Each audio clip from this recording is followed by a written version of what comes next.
আমি সুদীপ্ত রয়েছে আপনাদের সঙ্গে। বাসন্তী হাইওয়ে একটা মরণ ফাঁদ বলা যেতে পারে।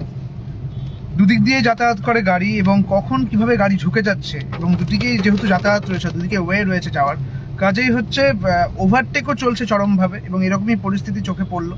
এবং আজকে ঠিক ভোরের দিকে ভোর 5টার দিকে সম্ভবত একটি পথ দুর্ঘটনা হয়েছে ওই বাসন্তী হাইওয়েতে, সেই মরণ ফাঁদেই বলা যেতে পারে।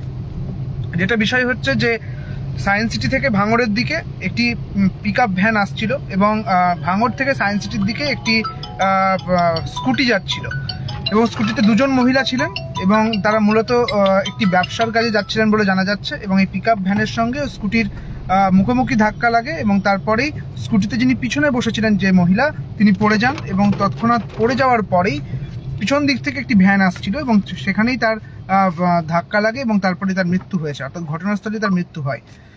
এবং যিনি পিকআপ ভ্যানের যিনি চালক ছিলেন, সেই পিকআপ ভ্যানের চালককে খুঁজে পাওয়া যাচ্ছে না। পিকআপ ভ্যানের চালক তিনি পলাতক এখনো পর্যন্ত যা খবর। তবে যে ভ্যানের চালক ছিলেন তিনিও তৎক্ষণাৎ পড়ে গিয়েছিলেন, এবং তারও চোট লেগেছে, তবে তিনি ভালো রয়েছেন। এবং এই স্কুটিতে যিনি চালাচ্ছিলেন তিনিও হাসপাতালে ভর্তি রয়েছেন, তিনিও এখন স্বাভাবিক অবস্থাতেই রয়েছেন। তাকে পিজিতে ভর্তি করা হয়েছিল, অর্থাৎ এসএসকেএমে ভর্তি করা হয়েছে। যেটা বিষয় হচ্ছে যে এই ঘটনায় যিনি চালক রয়েছেন, অর্থাৎ পিকআপ ভ্যানের যিনি চালক, সেই পিকআপ ভ্যানের চালক পলাতক, এখনো পর্যন্ত তার খোঁজ পাওয়া যায়নি বলে খবর। তবে এই পুরো বিষয়টি তদন্ত শুরু করেছে প্রগতি ময়দান থানার পুলিশ।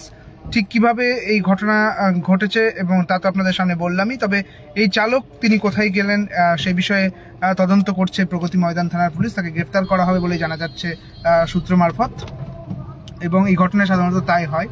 এবং যেটা জানা যাচ্ছে যে এই দুজন যিনি মহিলা, তারা যারা স্কুটিতে ছিলেন, যাদের একজনের মৃত্যু হয়েছে তার নাম রূপা মণ্ডল, এবং যিনি আহত হয়েছেন তার নাম সোনালী পাইক, তিনি প্রতাপনগরের বাসিন্দা, এমনটাই জানা যাচ্ছে।